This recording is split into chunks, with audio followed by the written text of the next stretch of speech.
Unspun with guests, and my guest here really needs very little introduction. She is a Canadian media mainstay. She is a trailblazer, and I'm very happy to say she's also a good friend of mine. Jill Krop is with us today. Hi, Jill. Hi. Why does people do this? Why do we feel the need to wave like hi? Because we used to do this. We used to do. So weird. I know it's hard. Anyways, hi. Nice to see you. Always good to see you. Now, let's actually start with where we are today, and then we can go back and have the 30 minutes of fun that we will have on this Unspun, because we're going to look behind all of the things that people maybe saw up front with Jill Krop and want to know the woman behind it all, because boy, you're just something else. I have so much respect for you, and I love where you're at in your life right now. So let's go with that. You're a mom, you're a partner, and you finally got some time to hang with your little boy, not so little now. Tell us about the home life.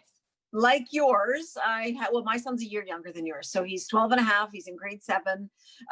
Funny thing, I was making cinnamon buns the other day, and he was leaning over the kitchen counter and he said, "You're such a good mom now." And I'm like, now? And he started to back, but that's not what I meant. But I said, "Hon, I know what you mean. I'm here." So I'm here now, and we're already, and it's just almost been a month, having better conversations. I know more about what's going on in his world. It just feels so gratifying. So I'm so grateful to be able to do that and be home. And I marvel, and I wonder if you feel the same way. I marvel that there was a time in my life where I couldn't fathom staying at home and not going off to a job. Like, it literally didn't make sense to me. Even when I had Cole, I went back to work. He was only 5 months old when I went back to work. I was anxious to go back. And I actually feel none of that now, which is sort of feels odd for me, but it's also really good. And then I've got my husband, and I've got 2 great stepkids, one of whom lives with us. So I'm kind of old fashioned now, and there's a warm, hot dinner on the table every night. It's something different. I don't have the panic. So home is awesome. And you're used to spinning like 50 plates at all time. Isn't it interesting? I find even when I am home, I mean, sometimes I'm busy with work and sometimes I'm not. I love that I've got sort of an ebb and flow. Yeah. I'm spinning a lot of plates even at home, just being a mom. Well, absolutely. I'm blown away. And I think, we hear stay-at-home moms say that all the time. Or, there's so much to do in a day. And quite frankly, I think part of it is the school day isn't as long as the office day.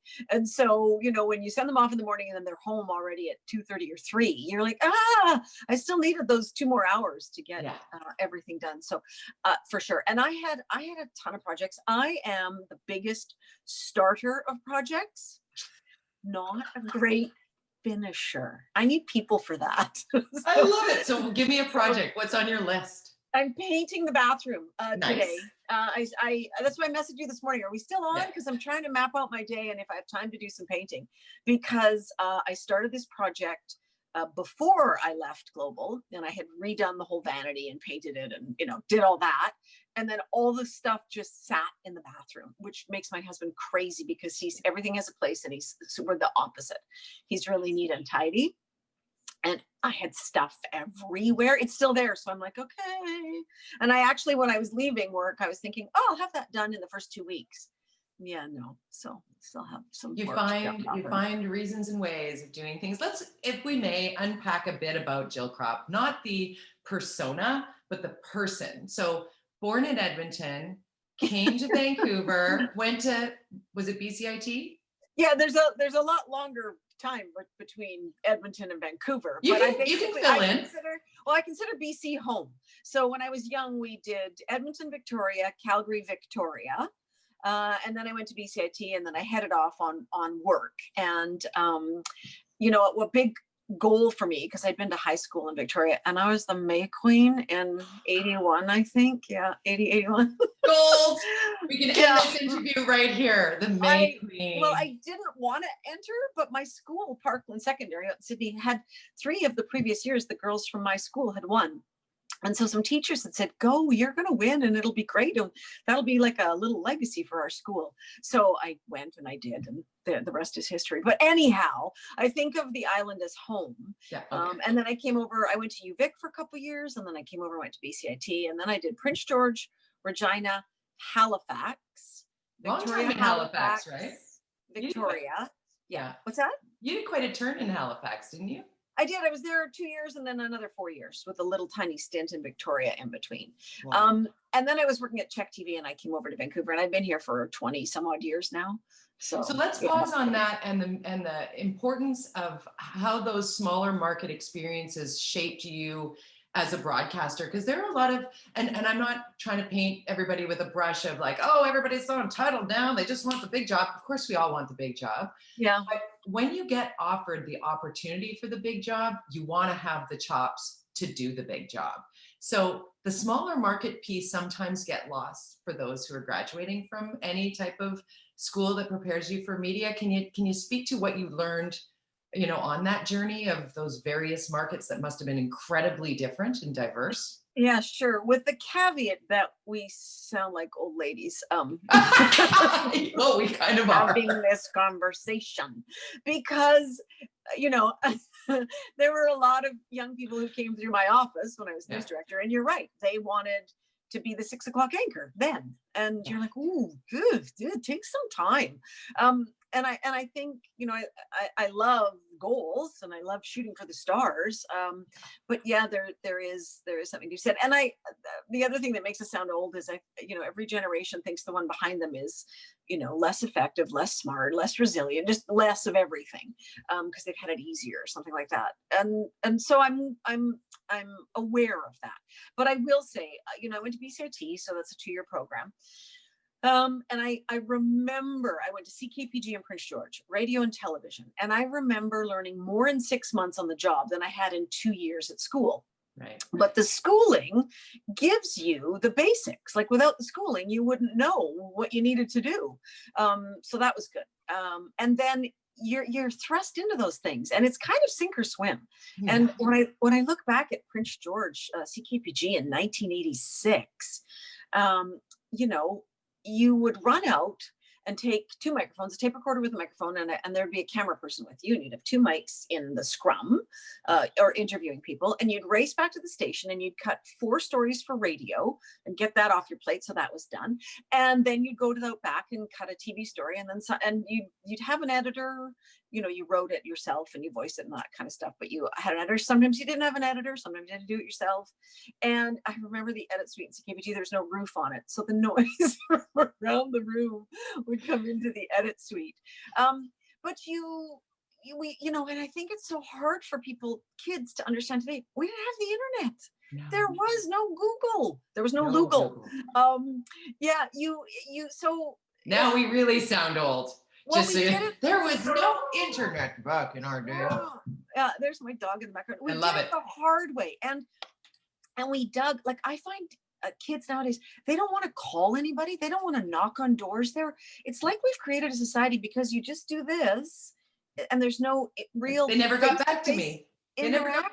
Yeah. Did you call? No. Or I've made one phone call. Okay, we called Monday and you did a story Wednesday and they put out a press release Monday night and you said they didn't respond, but they did. Well, it's just a press release. Yeah, but you quoted it. So that's their response. Like you needed to call Tuesday morning and Tuesday afternoon and Tuesday night, and hopefully as a journalist, you're the one then that's cracking them and they finally talk and you're the one to get that interview.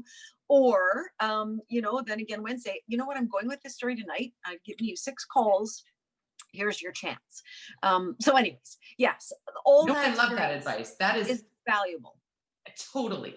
Yeah. Right there, what you just said, and then you call, and then you call, and then you call, and then you call, which gives you the ability to press and say, listen, you can't say I haven't tried to get you to, go on the record here on this difficult topic, because oftentimes it's difficult. For me, starting in sports, less difficult for the most part. I mean, certainly there are tragedies in sports, but it was more like my first day at BCTV, my first ever opportunity to do television was there. And if not for Squire Barnes coming in and saying, kind of thought maybe you'd need some help here, I would have been so lost. Like, because again, no internet. I was going through stat books from the NHL to try and find stuff. But you find, don't you, Jill? And I think that's why I feel like I feel so lucky to have sort of grown up with you in the media here. You and I very much sort of navigating different paths, but still in this market is we've always had sort of each other's back. Like, sure, there's competition and you work at the other station, but there is this camaraderie at the root of it. And yeah, sometimes you're swimming with sharks, but sometimes you're actually on the front lines with the best possible people, right? Yeah, absolutely. And thank you for saying that. I feel the same way about you.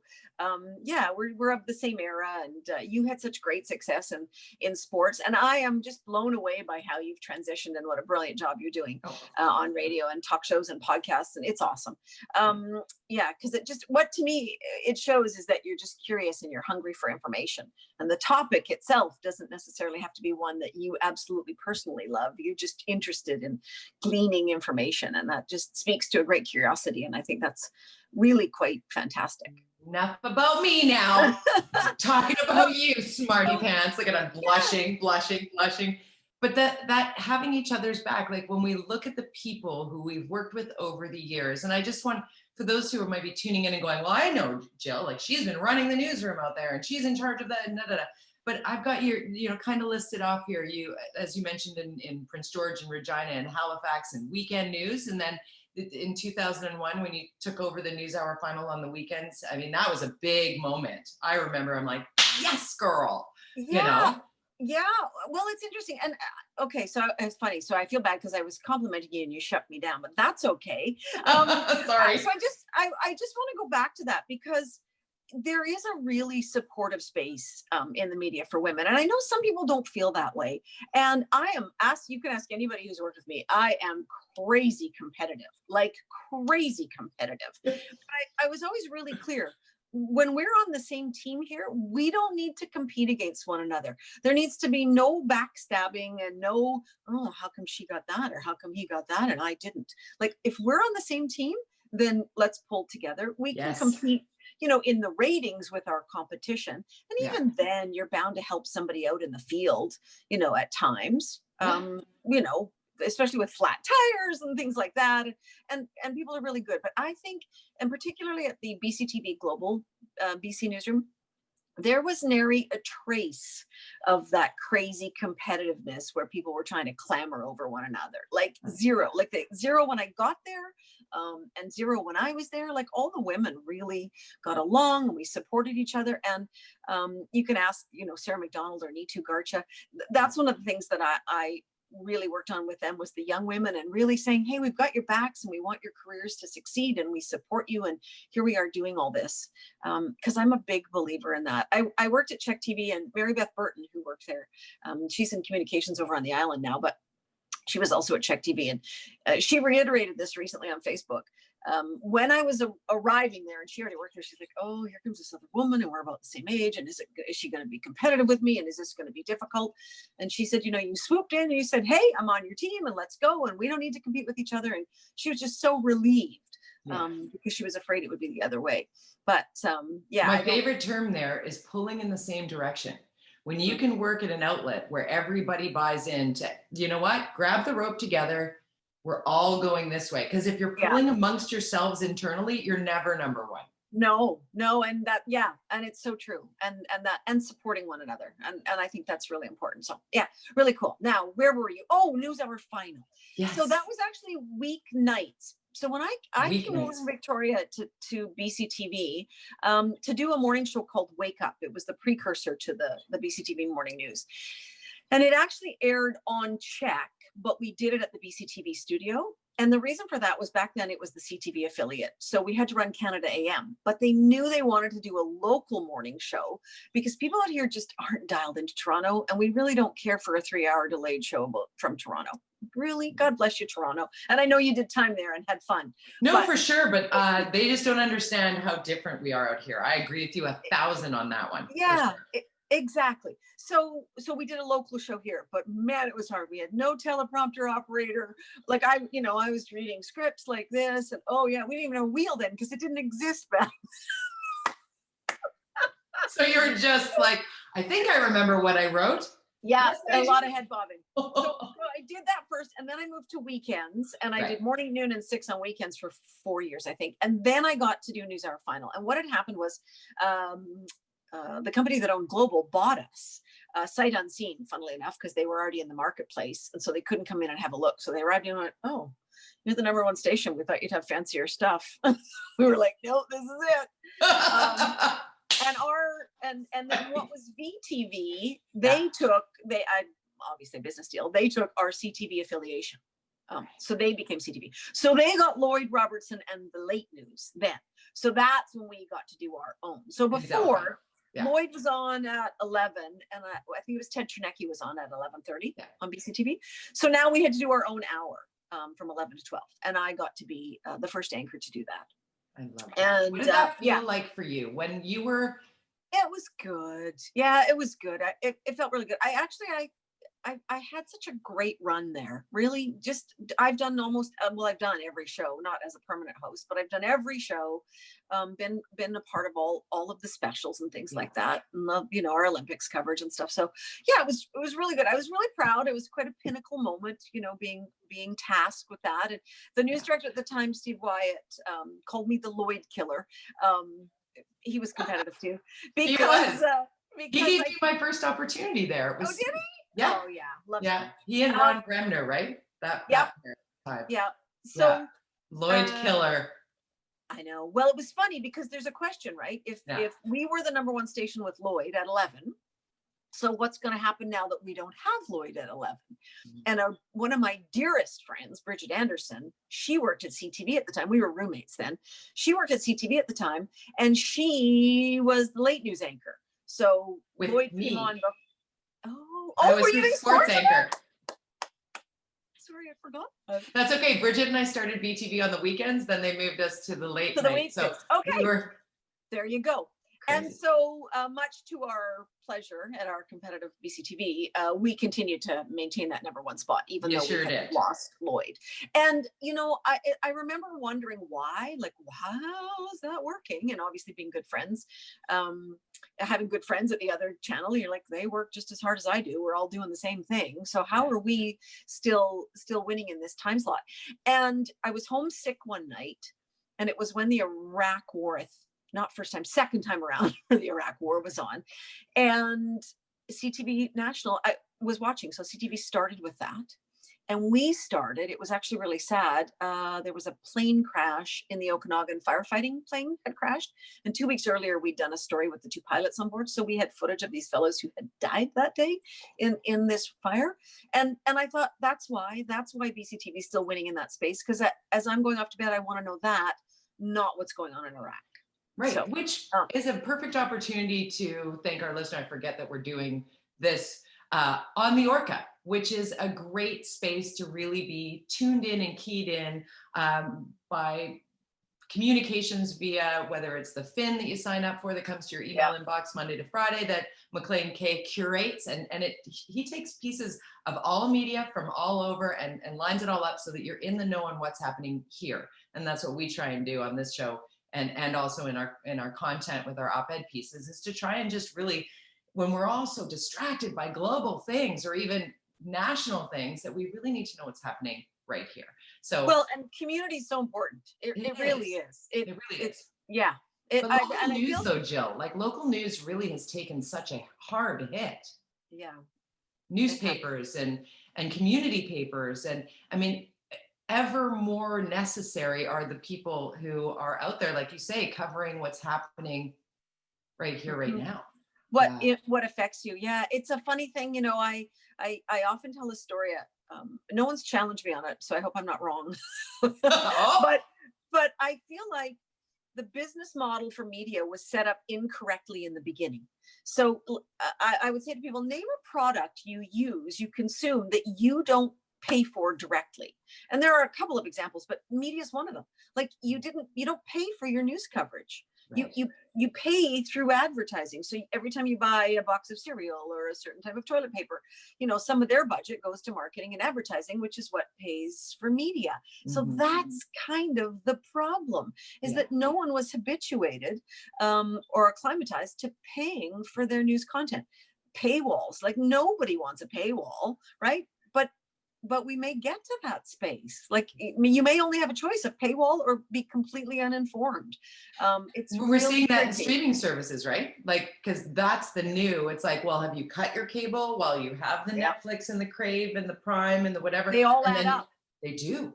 I remember watching this a few years ago thinking, oh, you kids think you're so smart. Yeah. I'm not paying that anymore, but I'm going to get this, and this, and this. Have you added all that up? Because it's just, I think there aren't many new inventions. There are just reinventing the wheel, so to speak. Now, I did see a story on how a company has reinvented the wheel, actually. No way. So that they don't pop. That's right.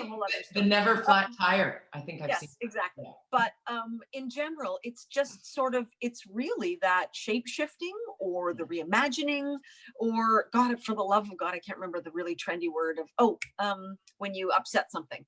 What the heck? Disruption. Thank you. Disruption. It's really just disruption, right? Yeah. And I'm fascinated by it because I am a big fan of disruption. I like trying new things. I like changing things. And I know I was always surprised at people with less experience in media who'd go, oh, we can't do that. I'm like, why not? We can do whatever we want. Nobody does it like that. We can try it. We can do whatever we want. And we did have the pleasure of at Global having BC1, an all news channel that we're the network. We're not beholden. So I would say, go ahead, try it. Really? I'm like, well, who's going to stop us? Sure. That's great. Yeah. And you know what, it's interesting because we need more people like that, not fewer people like that. Because Scott Moore very much like that, who started Sportsnet. He's like, there are only 3 ways that you get fired. You call me Scotty, you put me on TV when I don't ask to be. Want to be? Yeah. And number 3 is tell me I can't do that because that's not how it's been done. Like, you have to come with the new. It's part of the job to come with. Anybody can have the idea that can be the new branding for the station. It doesn't need to come from the, marketing department or the sales. Like, absolutely. Yeah. That was the thing that fascinated me. And it wasn't age related. I remember one time having a chat. This is quite a few years ago. I'm going to say 8 or 9 years ago. And I was asking, how could we use Snapchat for news? And somebody said, oh, no, Snapchat's not for news. I'm like, why not? Why not? Maybe. And because as news deliverers and creators, we create the content, we have to get it to the people. So we need to use whatever platforms we can to get where they are. Like, that's how you sell your stuff, right? Get it to them, make it easy on them. So anyways, I love that kind of stuff. I'm excited about those kind of things, changing things, turning things upside down and seeing how they can come out better. I love that as just a way to move forward. Like, bring your ideas, no matter where you're at in your career or where you are in terms of your getting to your goal. Yeah. Bring with you those crazy ideas, because every now and then somebody goes crazy like a fox. Yeah. Well, right? They're not all that crazy, as it turns out. They're smart. Mm-hmm. So what was it like for you? And correct me if I'm wrong, because I think I have this right, but you can fact check me on this one for sure. Because when you did take over the role of news director and station manager, prior to you being given that role, was that not 2 jobs? Yeah. Right. Okay. Yeah. And that's the tragedy, I think, right back to the money question, right? It isn't because the jobs are easy and one person can do them. No. It's because we can't afford to pay somebody a lot of money to do this and a lot of money to do this and a lot of money to do this.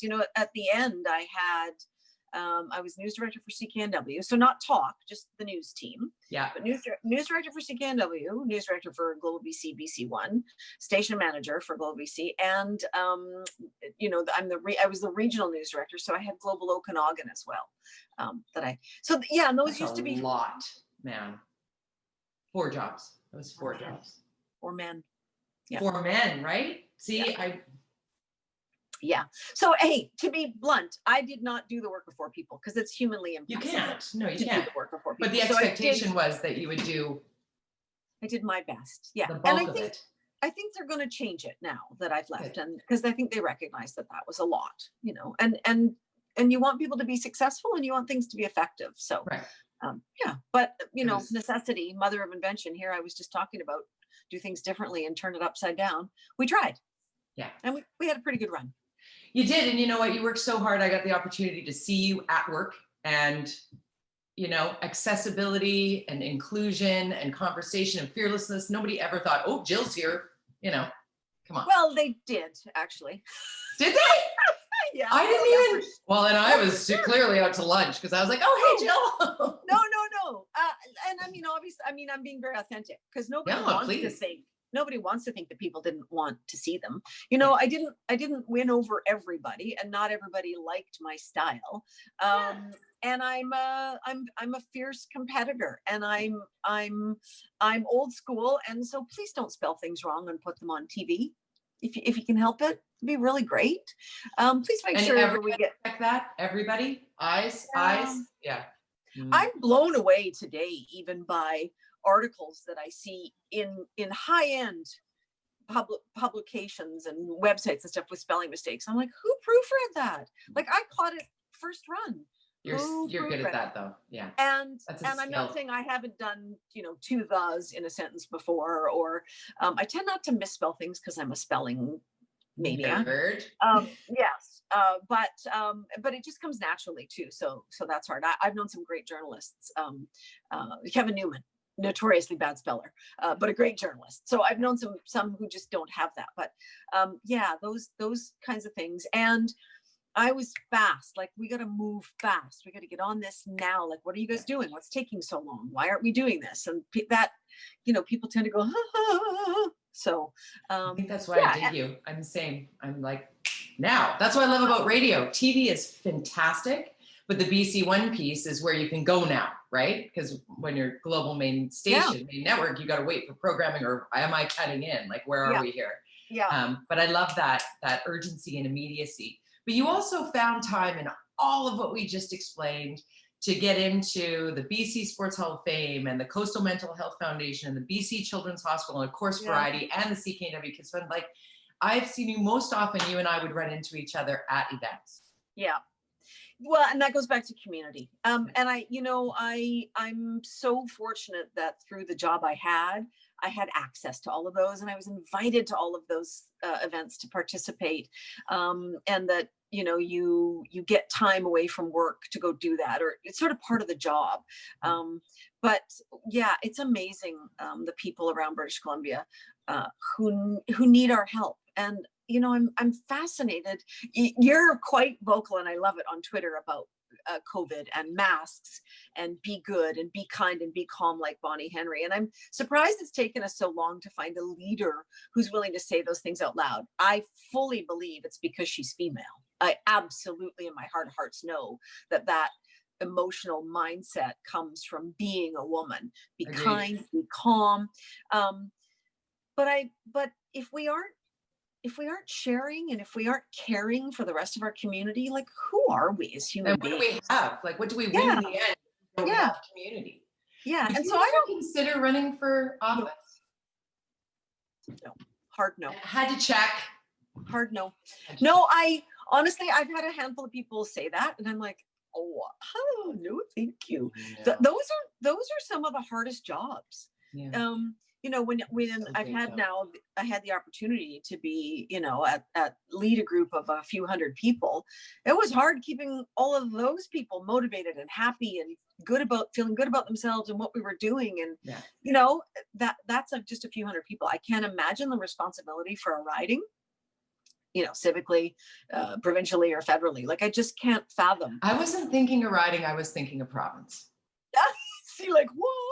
I was. That would just be so hard, because, and I think now, I have to be careful because I had no experience as a official leader 2 decades ago, but it just feels like it's so hard right now, because everybody wants exactly what they want when they want it. And if you don't provide that, I could run on, stupid, an idiot, an imbecile, how dare you, rude, like, just all these horrible things. Like, everybody's just in attack mode.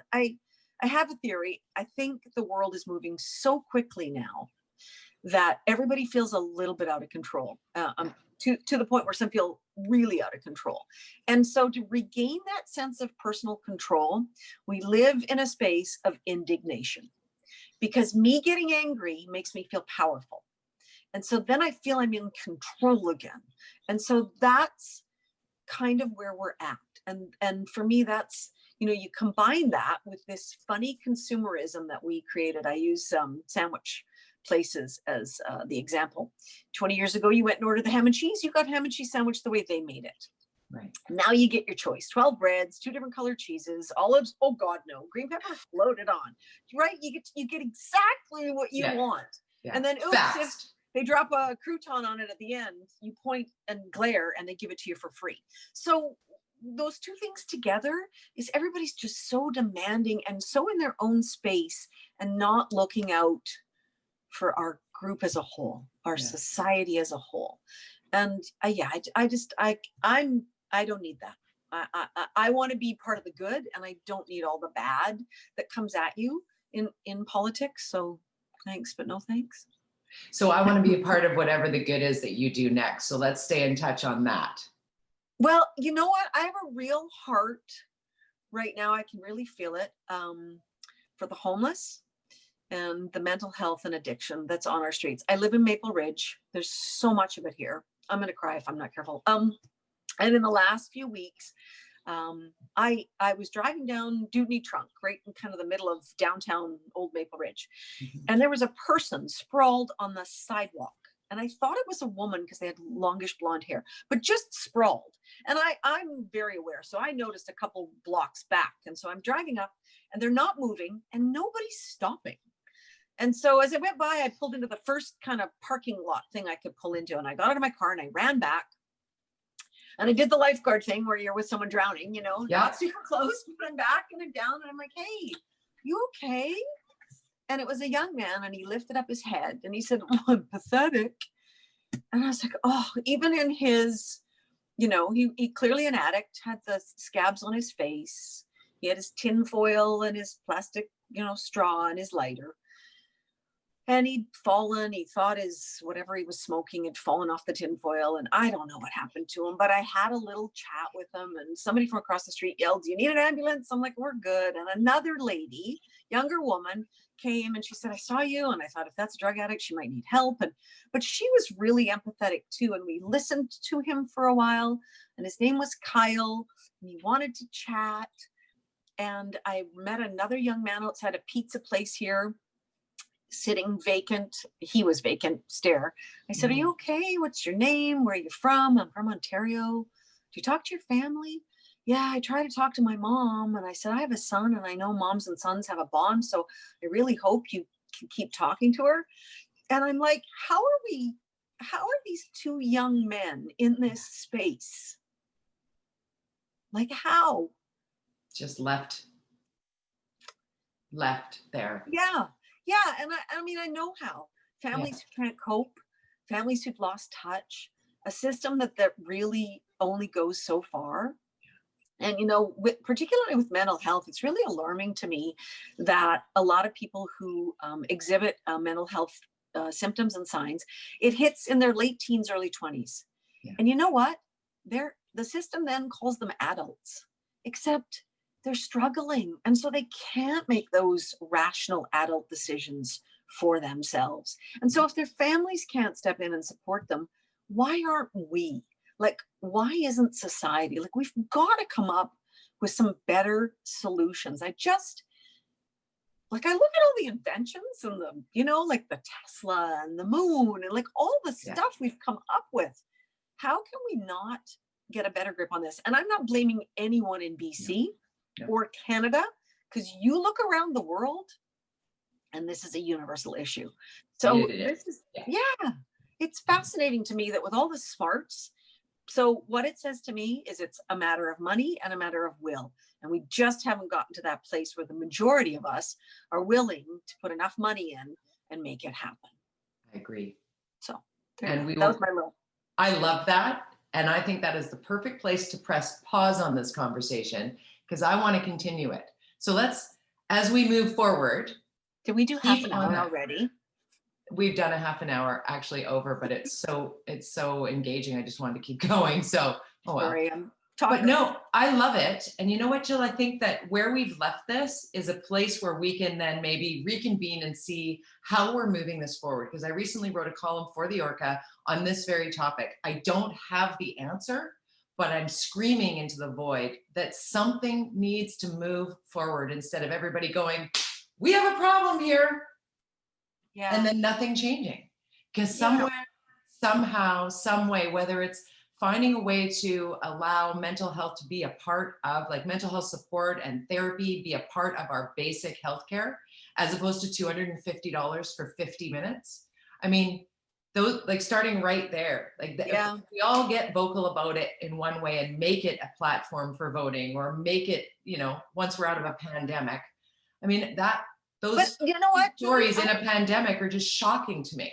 Yeah, I would say pandemic aside, because this is our new reality. And that's the thing for me. There should be no barriers. Doesn't matter what else we have going on. You know, these are people's lives, and we need to get on it right away. So, and there are empty beds, but those empty beds have to be paid for. And the people that are in most need can't get into the beds because of the way that, as you said, the brokenness of the system. So we're just not. Maybe you become the czar of that. I like czar. The czarina. Czar something. Yes. Well, thank you so much for the time. And I love, you're right. You know what? We need to do this again and start on the meat instead of we had a little of the cotton candy off the top there about what I've done. Like, I love it, but it introduces everybody to you because they didn't know you like I do. And now they do. So thank you for doing this. And I'm going to hold you to it. I'm going to check back with you in a month, and then in a couple of months. And we're gonna push this down the road a little bit, Jill Krop. I like that. You and me, let's do it. Okay, take care. See ya. Bye.